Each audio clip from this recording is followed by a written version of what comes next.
ना कि पितृदोष लग गया, पितृदोष लग गया, पितृदोष लग गया, ये लोग कहते हैं अपनी जगह पर शास्त्र नहीं कहता कि पितृदोष लगा। शास्त्र कहता है कि हमारे घर के पितर, हमारे घर के पूर्वज हमको देखकर हमेशा खुश होते हैं, कभी बद्दुआ नहीं देते हैं, कभी बद्दुआ नहीं देते। पर घर के बच्चों का एक नियम होना चाहिए, घर के बुजुर्गों का, घर के रहने वाले व्यक्ति का, घर में रहने वाला एक एक व्यक्ति का ये नियम होना चाहिए कि 16 श्राद्ध जब आए तो उन 16 श्राद्ध में आप अपने पूर्वजों को धन्यवाद दो, प्रणाम करो, नमन करो, दान करो, पुण्य करो। कुछ ना बने तो कम से कम गौ माता को एक रोटी गुड़ रखकर, शक्कर रखकर, मीठा रखकर गौ माता को 16 दिन में एक दिन तो कम से कम गौ माता को रोटी दो। ये श्राद्ध के बावजूद कितना बड़ा हमारा परिवार है, कितना बड़ा। आज के लड़के कहते हैं, आज के जमाने की लड़के कहते हैं, आज के जमाने के बेटा कहते हैं, आज के जमाने की बेटियां कहती हैं हम क्यों बुजुर्गों को माने। अरे भाई मत मानो, पर समझो तो सही, तुम और तुम्हें जन्म देने वाला, एक लड़के को जन्म देने वाले माता और पिता कितने लोग हैं? 2 लोग, माता और पिता। अब तुम्हारे माँ बाप को जन्म देने वाले कहां से हो गए? 2। तुम्हारे माँ बाप को जन्म देने वाले हो गए 4, 2 उधर के, 2 उधर के, एक के द्वारा ही पैदा हो गए क्या? बोलो बोलो, सही है कि गलत है? जम के बोलो। उधर जैसे पत्नी है तो इसके माँ बाप, तभी तो पत्नी हुई है, फिर पति, इसके माँ बाप, तो 2 के कितने हो गए? 4। अब उनके दादाजी के निकालो तो दादा के कितने हो गए? 8। उधर के, इधर के, ऐसे अंदाजा लगाओ 7 पीढ़ी का, ऐसे अंदाजा लगाओ 7 पीढ़ी का। और 7 पीढ़ी का अंदाजा लगाकर देखोगे तो मालूम पड़ेगा कि जितना 7 पीढ़ी के अंतर्गत जो पूर्वजों का एक तत्व सब में रहा है, वो तत्व हम में भी रहता है। जैसे पिताजी को चिड़चिड़पन रहा है तो वो पिताजी को भी रहेगा, उसकी औलाद को भी रहेगा, उसके पोते को भी रहेगा, उसकी पोती को भी रहेगा। ये नियम है, वहीं से चला आ रहा है, इसको कोई रोक नहीं सकता। अब इसको तुम सोचो, पत्नी सोचे मैं अपने पति का चिड़चिड़पन खत्म कर दूं, या पति सोचे मैं अपनी पत्नी का चिड़चिड़पन खत्म कर दूं, तो नहीं हो सकता। ये पूर्व का चला आ रहा है, 7 पीढ़ी का। थोड़ा ना थोड़ा, थोड़ा ना थोड़ा, थोड़ा ना थोड़ा हमारे शरीर में रहता है। जब माता पिता का वो तत्व हमारे शरीर में रहता है तो हमारा फर्ज बनता है कि जब हम श्राद्ध पक्ष में गौ माता को अगर एक रोटी देते हैं तो ये सबको उसका फल मिल जाता है और पितरों का कल्याण हो जाता है। अब हम तो साधारण भाषा में, सहजता में हम क्यों माने? मत मानो, हमें क्या करना? आग लगे बस्ती में, अपन रहे मस्ती, क्या किसको रोई है चादर तान के। हम क्यों माने, हमें क्या करना? मत करो।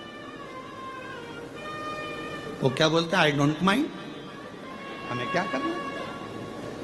क्या मतलब तुम्हारा मन हो जो करिए।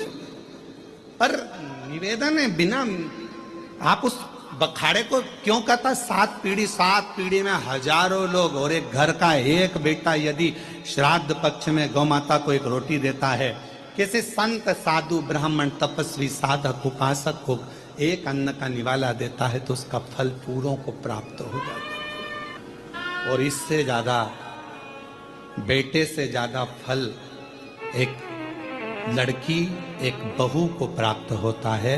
जब एक लड़की अपनी बहू बनकर आती है, जाती है, तो वो अपने मायके को भी और अपने ससुराल को भी पार करती चली जाती, दोनों की साथ सकते। ये क्यों? शिव महापुराण में मेरी माताएं, मेरी जीजियां इतनी कथा में बैठती हैं, हमसे लोग कहते हैं तुम्हारी कथा में सबसे ज्यादा महिलाएं आती हैं, तो भाई के प्रति उनका प्रेम है, मेरी बहन है, उनकी प्रियता है। तो कहा आपकी कथा में सबसे ज्यादा महिलाएं जाती हैं, सबसे ज्यादा महिलाएं, तो उनका प्रेम है, मेरी जीजियां हैं, मेरी बहनें, प्रेम है उनका, और उनका आना जरूरी है। क्योंकि एक नारी जब कथा श्रवण करती है तो वो ससुराल की भी 7 पीढ़ी को तार देती है और मायके की भी 7 पीढ़ी को तार देती है।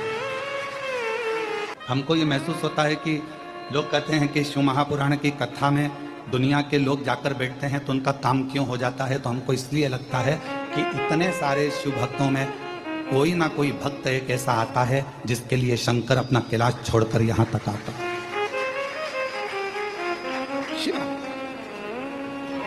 इतने में कितना गीला, कौन कौन गीला होता है। आज के जमाने में आप कथा देखिए, आपके शहर में छत्रपति संभाजी नगर में हो, जलगांव में हो, आपके क्षेत्र में जब कथा हो तो बैठने के लिए वीआईपी व्यवस्था देना पड़ती है, तब कोई कथा में आता है। 25 बार जाके कहना पड़ता है पत्रिका लीजिए, कथा हो रही है, आना जरूर, तब कोई आता है। और इसकी तो सूचना नहीं है, छुपकर करना पड़ रही है, तो भी ढेर लगा हुआ होगी। तो कोई भक्त होगा उससे मिलने के लिए शिवा जाता है। वो एक लाइन, एक गीत की, इतनों में से कोई तो तेरा होगा, इतने शिव भक्तों में से कोई तो तुझे चाहता होगा, और तेरे दिल में कोई तो बसता होगा।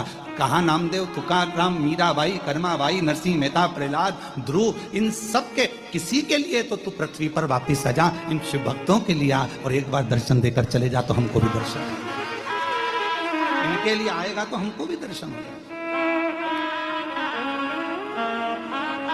हो सकता है कि कोई के लिए तू आए और हमको दर्शन हो जाए, किसी अविरल भक्त के लिए।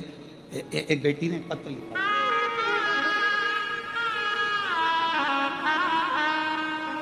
इस बेटी से हमने कल मुलाकात भी करी थी। कल वो ऊपर हितेश बोले कि गुरुजी की बच्ची है, आप 2 मिनट इसको मिलिएगा। बेटी आई है, आइए बेटी, नहीं आई आज, ठीक है। मैं मीरा बंग, छत्रपति संभाजी नगर की रहने वाली हूं गुरुदेव। बाबा के एक लोटे जल, मैं क्या गुणगान करूं मेरी बेटी कृष्णा को जन्म से सेरीबल